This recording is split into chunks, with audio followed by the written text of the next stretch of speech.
দেখো আমাদের উত্তরবঙ্গের বরলি মাছ আমি কেটে ধুয়ে নুন হলুদ মাখিয়ে রেখেছি। আজকে আমি এটাকে ভাপা করব। মাছগুলো খুব বেশি বড় না, কিন্তু এটা ভালো লাগে ভাপা। একটু বড় সাইজ হলে আরও বেশি ভালো হয়। তো আজকে এই সাইজই পেয়েছে, এটা এনেছে। এটা ভীষণ দামি মাছ আমাদের এখানকার, জানো তো। আগে মুখ্যমন্ত্রী জ্যোতি বসু আসলে পরে উনি খুব পছন্দ করতেন এই মাছ। এই মাছ ওনার পাতে থাকবেই। এটা আমাদের কোচবিহারের ঐতিহ্য বলতে পারো, উত্তরবঙ্গের ঐতিহ্য। এই মাছটাকে তো নুন হলুদ মাখিয়ে রেখেছি।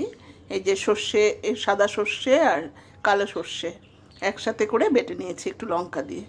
এই পেস্টটা এখন দিয়ে দিচ্ছি। এটা পুরো মেখে ঠেকে বসাবো।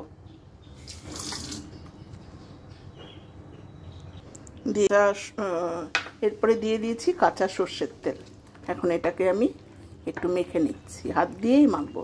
হাত আমার পরিষ্কার আর হাতে ভালোবাসা থাকে। কড়াই বসিয়ে দিয়েছি, কড়াই গরমও হয়ে গেছে। কড়াইতে এখন একটু তেল দিয়ে নেব, গ্রিস করা বলে না, ওটাই আর কি, যাতে লেগে না ধরে। আর তেলের ভিতরে দিয়ে দিচ্ছি সামান্য লবণ। এই লবণটা দিলে আটকে আটকে ধরবে না। আমি মাছ ভাজার আগে সবসময় তেলে লবণ দিয়ে নিই, তাতে মাছগুলো ভেঙেও যায় না আর আটকেও ধরে না। তো তেলটা এখন গরম হয়ে গেছে, একটু ছড়িয়ে নিই।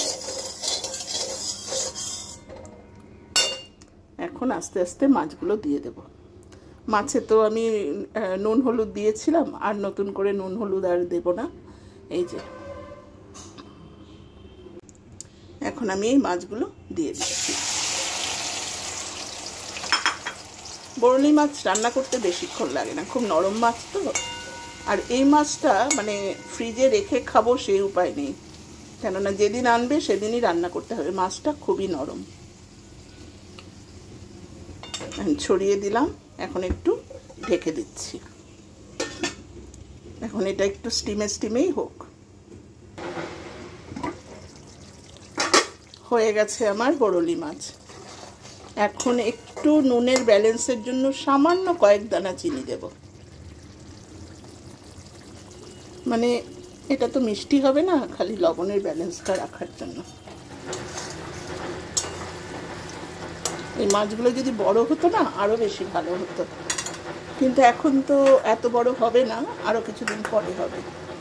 এবার দিয়ে দিচ্ছি গোটা কাঁচা লঙ্কা আর একটু ধনেপাতা।